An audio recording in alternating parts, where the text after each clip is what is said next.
Yesterday was probably one of the best experiences I've ever had on a bike, and that counts climbing the Pyrenees. That counts as riding Tour of Flanders, Paris-Roubaix. It counts other indoor activities as riding.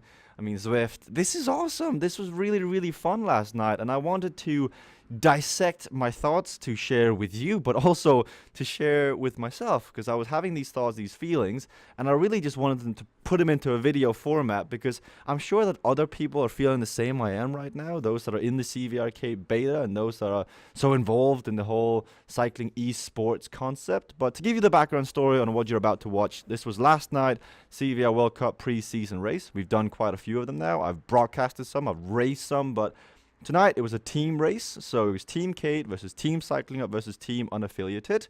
Team Cycling Up, we had me on the screen, we had Quinton, we had Gus, we had Timothy, we were all on the audio widget, and we had a strategy. We wanted to get to the end. Gus said he was feeling good, Timothy said he was feeling good. Ironically, Quinton and I both said we were feeling kind of fatigued, but it was good. It was good to race. So you can see the race goes underway. We can speed it up a tiny bit. So the important bit about Cade racing in the beginning is to try and find a wheel to stick on and trust that wheel, because just like any other race, like this is like cyclocross, this is cycling esports. When you go from the gun, this is where the biggest velocity change is going to be. You go from 0 to, I think it's at 45 kilometers an hour right now. You can see that in this column. You can see how quickly everybody's going. So about 44, 43 near the front. And so the racing in the beginning is quite fast, but then it settles in. And in the beginning, you've got more matches to burn. I mean, that's when you've got the ultimate matchbox where you can just burn a few, get in, recover a tiny bit. So what's happened now is our strategy was to have one rider in the front at all times. And so Timothy Tamont right now is actually in the front with Nigel Doyle. You can see there in the attack. Then Peter Kastrup, Gus Baumann. I mean, everything is slowly coming together. So let's slow it down now, back to 100%. So it's important when you're racing Cade, I've paused it here for a second, is to look at this widget. This widget tells you the wind direction and wind velocity, and you can see there is no wind direction, there is no wind velocity. And with this means that you want to sit straight on the wheel and the rider in front of you. So this is me, Jesper Anker. I'm sitting right on the wheel of René Valdez, and in doing so, I'm getting the maximum drafting percentage, which, if I remember correctly at this point, was good, 40%. Now, did you see that? Did you catch that? Let's go back and let's slow it down. Now, Gus Baumann, this is him right here. He was our leader for the day. Gus Baumann, now take a look at this. He is about to get in on Frank Garcia's wheel. He's a bit too eager. We've slowed it down. He's going to take 2 turns to the left, and he steers in to Peter Kastrup. That's simply his own fault. Like, this comes down to experience, riding Cade, and knowing what to do. You saw me take it a bit more cautiously, trusting, because ultimately the most important thing is not to crash, because Gus Baumann, if you look on the right-hand side, is having to use his comeback kit right now to get back on. And when you compare his speed, oh, that's not very pretty. This is his little widget. This is how fast he's going. So he's at 60 kilometers an hour. He's popped his comeback kit, and he's also at 168 heart rate, which for him is quite high. You can see everyone else is doing 39, 40. He's going to come back. But that's a comeback kit use that when everybody else uses their comeback kit, he will not have. And now, to the second point of why I think I was having a lot of fun today is that physical equalization was kind of in tuned. Everyone racing this race were somewhat or ultimately physical equalized. So I knew that everyone was burning matches. Like everybody had to do something. Everybody had to go when they were over 367. They were in the hurt locker. And that really helped me understand that, right, I want to ride a negative split. I want to start low and then build up, build up, build up. So find a wheel. Oh, we just had another crash there. It's René Valdez. We gotta get René, I think that is. So look, I think it's up here. I think René is right there. Now look at him crashing in a second. I think he turns left into Frank. He actually turns into his own teammate and patron and crashes. That is poor strategy, but that can be avoided. Like, look, I'm in the exact same position right now as René and Gus are both in. If I take one more turn to the right, I will hit this wheel. I will hit this wheel, and I will crash. So look at what I do now. I tether it. I'm like, right, if I take another turn in, I'm getting 0 draft right now, but I will crash. So I stay in my lane, and then luckily, they all go to the other side. So I up it a bit, get back on the wheel, and we're all strong out. But comeback kits are crucial and they're important. Top right hand corner, you can see how much racing is left. You got CVR World Cup pre-season, 19 kilometers, as we see Timothy Tamont, 16 kilometers left as well. So with it all being physically equalized last night, everyone was burning matches equally, and it came down to how well you could draft. So when they eventually cut back to me or anyone else, because Timothy is not really utilizing the draft right now, he's chasing everyone down, he's working for Team Cycling Up, doing a great job as we speed it up a bit more. You can see not much is happening. We get a replay of Timothy attacking. Now Timothy's on the front, just putting down the hurt. He's doing 350 equalized watts. Speed it up a bit more. Now we're back to me. Now this is where it is. We'll just slow it down to 100 to 70%. Look at this now. We have a peloton. This is a legit cycling peloton in a virtual reality cycling game. It does not get much more fun than this. And if you look at me, you can see my determination on my face. It is, I want to win this one, and I want to win it for the team. And so you get this yo-yo effect where the last thing you want to do is panic. Go back up to 100%. The last thing you want to do is panic. So you have Quentin here. He's coming up with a lot more speed. And you have Peter Kastrup here, who also has a lot more speed than I do. But they do not have a draft. I know Sepp Kuhn, and I know Sepp Kuhn has won several CVR World Cup preseason races. So if I stick to this guy, if I stick to this wheel, then I will be there in the end. The same goes for Peter Kastrup, Nigel Doyle, Homer Thompson. These are the guys that have raised Cade enough to understand the dynamics, to understand to be at the pointy end of the race. So all you have to do, you see I'm not really dying as I usually am. I'm at 182 heart rate. I stick to this wheel. I try to avoid bumping, because if you bump, that's when you get gapped. But just stick to a wheel, trust it, and know you have a comeback kit left. We can speed it back up again now. So being a bit disorganized now. Peter Castro was in the move. And in the audio widget right now, I'm choosing whether to close down Sepp Kuhn or not. I am saying in the audio chat, you can see me right there saying, no, let's not chase it down. Let's let Frank do the work, because if we pause it, we'll see Peter Kastrup, unaffiliated. Sepp Kuhn, unaffiliated. Timothy Tamont is on the same team as I am. So there's no reason for me to chase down this breakaway. I mean, we have a guy who's capable of winning in the breakaway. Quinton is sitting on the back of Homer Thompson. Not really getting that much of a draft. I'd assume he's getting about 10% now. Homer is getting none. I'm getting none. But I'm now going to slide in on Frank. And it's up to Frank to close down this gap. And you see Frank using comeback kit. So that right there is a comeback kit. It gives you 367 equalized watts more for 45 seconds until you catch the group in front. Now, this is an interesting dynamic. So what's happening here now is Homer Thompson and I are having a fight to use our comeback kit, because whoever is in the front gets to use their comeback kit first. But you have to be significantly in front of the other. And you see, I won the fight with Homer Thompson. I got in front of him, meaning I used my comeback kit. But what I did not expect was this. It was Peter Kastrup. I thought it was Frank. I assumed it was Frank who crashed. Let's go back a few seconds. So here we go again. Frank brilliantly uses the comeback kit. Homer Thompson and I are fighting because I need to get in front of Homer to use mine in order to use my comeback kit. Otherwise, I'm going to get nothing out of it. But what I did not see as I popped my comeback kit is that Peter Kastrup had literally just crashed. So let's play it again. Let's slow it down. Here we go, 70%. This is part of the fun experience. Despite crashing, it's really fun. So Peter Kastrup has just crashed. And look, I literally popped my power up now. It is so poorly power up management from me, but it's just because I did not see it happening. So I got, again, we're going to go back here. Let's see how many seconds of comeback kit I got. And I pop it now. 2, 3. I probably had 3 seconds of my first comeback kit. We can go forward. 3 seconds of 367 equalized watts more. I mean, luck of the draw, poor. I thought it was Frank who crashed. It was actually Peter Kastrup. Spoiler alert, Peter Kastrup, despite crashing, manages to come back and play a vital role later in the race. But now, I have a decision to make. I have Timothy in the front still, but Frank is also there. And Frank is a danger if he knows how to draft, but I'm not going to close that down. We have a teammate up there. Now it's up to Homer and Nigel to close it down. And I know Nigel is pretty good at Cade. You do not want to give him too much space. And Homer Thompson, well, he's just this like engine that just sits at 395, 390 equalized watts, and he's just doing his thing. And so Quinton and I, with our guy in the break, we're just going to sit in. We're just going to sit in. Nigel Doyle accelerates. I could have chosen to go with it. I didn't. I stuck with Homer Thompson. Quinton is with me. Homer does a brilliant job. I can only thank him so much because he really made the race more enjoyable last night. And we're almost halfway through the race. So here we go. Catch them. We stay with them. Nigel, Homer, Thompson. So it's all together in the front again. Let's see. Nigel chasing it down. Timothy, unfortunately, Timothy at this point, his internet crashes up. It looks like his computer, internet, everything just shut down. And what happens is Sepp Kuhn attacks as this happens, and Frank Garcia, poor fella, keep an eye on Frank Garcia because he gets gapped here.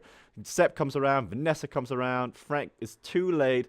I've already gone up the road with Nigel. I mean, it's the moment Frank loses the race because we're already up in the front in the breakaway, the four of us. But Sepp, Timothy did not do it on purpose, but if he did, it would have been the best move ever. So Sepp Kuhn is forced to use his comeback kit. He's going to get another one, but in 10 minutes' time. So it's going to be almost too late for Sepp to use. He comes back in and gets him back in the race. Frank Garcia at this point is 10 seconds off the back, and you can see he's working really hard, especially with this number, equalized watts, above 367, which is 100%. It's 880, 800, 370. He's giving it everything to get back on with Peter Kastrup. They're 10 seconds back, and I don't remember Frank getting back on. I think Frank just dies, if I remember correctly. But now we have group riding dynamics in the front. Homer, Sepp, and I. We take turns, we ride, and then we just stick with it. We're almost halfway throughout the race now. We speed it up. Quinton is off the back.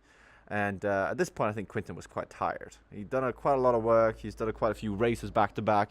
I don't blame him for being tired, but we had a bit of a miscommunication. More riding left and right on the road. I'm just trying to stick to one wheel because when you do change a lane, you lose momentum, as Vanessa is trying to get back on. But when you do change a lane, you lose a lot of momentum. So you want to stick with one wheel, be on it, and trust it. So Vanessa, Peter, Frank, trying to work together. At this point, Peter Kastrup is far down. We still have the group. Now, this is when you're trying to draft, this is like your worst nightmare. So Quinton is appalling at drafting in Cade. I love you, Q. You're the best teammate I could ever ask for. But in Cade, you're riding like I used to ride. Now, the reason why Peter Kastrup comes back, by the way, is the comeback kit. But Quinton, you are appalling at drafting. I had so much hatred at points in this race to you because what ended up happening is you're leaving this big gap to Homer Thompson. And arguably, Homer Thompson is the easiest person in the entire game to draft because all Homer does is sit at either 300, 367, or 400 watts. Those are the three gears he has, but I'll go into more details about that. But let's have a look here. So, slow it down, slow it down. This was the most crucial point in the race for Team Cycling Up because Sepp Kuhn is quite the danger. Keep an eye on Sepp. Keep an eye on Sepp. Now, what we're trying to do is we're trying to catch him. We go back again. We're trying to catch Sepp Kuhn. Speed it up. Speed it up. Speed it up. Speed it up. There we go. And down. Quinton and I are trying to catch Sebastian Kuhn. We're trying to catch him either on Quinton's back wheel or my front wheel. So when he changes lanes, he changes too quickly. And at this point in the race, having already used his comeback kit, for Sepp, that's pretty much game over. So you look, we're changing lanes. I'm trying to be proactive, and he hits Quinton's front wheel. And that's just game over for Sepp. Crashing. It can be a burden. It was too much. And there was a loud yes being screamed in our chat. You see the full on replay again. Sepp crashes. Game over.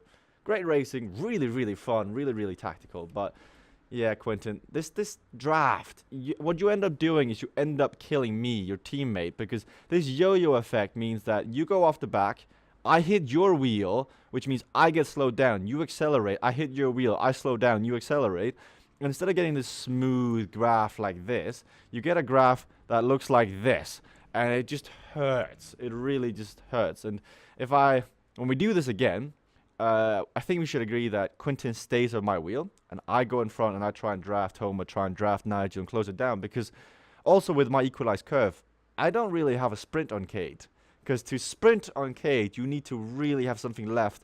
And I most often do not. I've got 2 laps to go here. Let's speed it up again. So now Quinton is going up. I am over 400 equalized watts. You can see my face is starting to turn a bit with the grimace. But I know at this point I just have to work hard, stay in the wheel, and it will get easier. Peter Castrop, having used his comeback kit, slingshotted off the front. He's trying to be up there. Nigel's there. Homer's there. Quinton. At this point, Q is only getting like, if anything, he's getting 10% draft. He could be getting 40%. And I'm sitting further back. So much strategy, so much tactic. I mean, the slightest of micro decisions have such an impact on the macro game. Because Quinton not drafting correctly, as you can see Kayla further back using a comeback kit, I am dying. Because I have to use so much more energy just to stick on his wheel. And now we're further back. I mean, we could be up there, especially on K. The dynamics is if you're in a longer group, if you're in a group of, what are we, 5? If we were just one stretched out line, I'd probably be getting 70% draft here. 70% draft. Which means I have to use 70% less energy, which means we would have a fairly straightforward shot of winning this race. But because Cade is still early and we're all still very much learning, like, I'm far from perfect. This is just my thoughts on the racing. It hurts. It really does hurt. But now it comes down to comeback kit number 2 is about to come around. It's been 10 minutes since we used the last one. Homer's in 3rd position. Nigel and Peter have gone on to the attack. How do we play this now? We know that Nigel and Peter are going to have to work together, and they're going to have to try and do their best. And Quinton, I, and Homer, I mean, we have to work together here. So Nigel and Peter are taking turns, but they should, in theory, like, slow down. They should burn out. It's 3 versus 2. Strength in numbers. In-cade is truer than outside. Now, what's about to happen here is very interesting. So Quinton and I, we're making the move of just sitting on Homer. Homer, knowing that he's the engine, I mean, we don't have to go way over FTP because Nigel and Peter are killing themselves. We can draft 6 kilometers to go, 5.6. There's plenty of time left to catch him. Never, ever panic on Cade. If you are riding a negative split with everything physically equalized, you will catch back up. Now, let's see. Homer accelerating. We go back to watch Vanessa. You can still see me, Sebastian Kuhn, out of the game. That one crash really made all the difference between being in the breakaway and not being in the breakaway in the race. Now, in a second, we're all about to use our comeback kits. And some thought it was on purpose that we were all coordinated. No, it just happened that we all had our comeback kits at the exact same moment and we all used it. Now, switching on to Homer, you can see I'm sticking to Homer like glue. Like, I want 0 separation between Homer and I. Even if I do bump, it's okay. I want no separation. So at this point, now is the time where the comeback kit gets used. At this point, I'm trying to keep this gap so slow. But look at the gap. The gap to me and Homer is like this. That's 30% draft. The gap from me to Quinton is like this, which is 10% draft. It's the small things in Cades that really make all the difference. Homer pops his comeback kit. I use my comeback kit. And Quinton, in a second, when he gets his, I think, will also use his comeback kit. This is the most crucial point of the race for us, because Homer is our free toe to the front. Homer is pretty much guaranteed to get there because he's just going to do what he always does, 367. But now, Quinton and I have to work. And having to work at a point like this, you have to be prepared to suffer. So Nigel Doyle gets spat from the front group, can't follow the pace because it's increased with the 3 comeback kits. You can see me making a decision here. I need to get to the front. I need to do it. If you look at the equalized watts again, it's 500 for me. I know if I just suffer now and I get back on that wheel, then in theory I should be able to rest. Peter Castrop is a great drafter. Homer Thompson, great engine on the front. I'm suffering, I'm working, but I'm having a lot of fun. And being able to dissect a race like this, where every decision adds up, every match burned, this is why last night was probably one of my favorite experiences on a bike, because I had control over what was happening. My practice, my ability to understand the game made cycling feel like a game. And gamifying anything is important, at least to me. So 2 kilometers left here. I'm pretty much dead. We're at 2%, or we're at 200%. Quinton and I are talking. Quinton isn't really drafting, as you can see. I've been closing down gaps. I've been trying to work for Quinton. And here, this is it. We're trying to get back on. You can see Quinton head down. Has got nothing left. This gap is not coming back. Now, I'm dead. I mean, that phase is a man who's just done 314 watts for the last 20 minutes. Almost the best he's ever done. And with 2 kilometers to go, you can see top right-hand corner. I have to stay on this wheel. And looking back, I could have stuck with it. I could have been there. I should have worked a bit harder. I mean, look, Peter Cash was doing 260, 160. I'm doing 300. I should just dig in, find one last kick, and get up there, because Homer's putting on the hurt now. Homer's done everything right until this point, and I just need to find that bit extra. But what happens here? 1.5 to go. I say in the voice chat, Quinton, I'm done. Nigel capitalizes on it. He's raced brilliantly. He's not gone over. You saw him get dropped earlier when we got back, but he's just ridden his own pace. And in doing so, he slowly accelerates and accelerates and accelerates. And Quinton and I are out of it. Now, coming into the finish, this is quite interesting. So, 1 kilometer to go. Nigel on the left here. He's accelerating Homer. He uses his comeback kit. This is the best piece of strategy I've seen in Cade in a long time since Vanessa. Nigel Doyle, we'll go back again. Nigel Doyle, he's got a comeback kit. You've got one opportunity to use it, because once he catches up to them, the comeback kit is basically pointless. So with 1 kilometer to go, Nigel Doyle, this is the gap. You see it? This is the gap. Once he's closed this down, comeback kit is pointless. He pops comeback kit. And look at his speed. It's 56, 57, 58, 59. If you compare the speed of Kastrup, compare the speed of Nigel, he is flying by them. And now, for 900 meters, all Nigel has to do is stay on it. Look at this. Now, you can see Peter Kastrup panicking, 1,000 equalized watts. And also, Nigel is still going at it. And Peter has to dig really deep here. And if Peter had a comeback kit at this point, this is where he should use it. And counter slingshot. But I think he's already used to this point. Both power-ups, so doesn't have anyone left. So 500 meters to go. And now it just becomes a war of nutrition, because who's going to get there? Nigel's still doing 600 equalized watts. Peter's doing 1,000. He's trying to come around. 300 watts to go. He simply just does not have it. And with 100 meters to go, Nigel Doyle is going to take the CVR World Cup preseason race. Great race from everybody involved. Peter, Homer, Quinton, Vanessa, Kayla, Sepp, Frank, Renee. Really, really fun. This is probably one of the best experiences, again, I've ever had on my bike. You saw all the decisions. You saw the racing broken down into every decision, every small matter of fact. This is going to be, mark my words, this is going to be one of the better spectator sports in cycling. Watching this and understanding this, you're going to want more, and you're going to be wanting to be a part of it.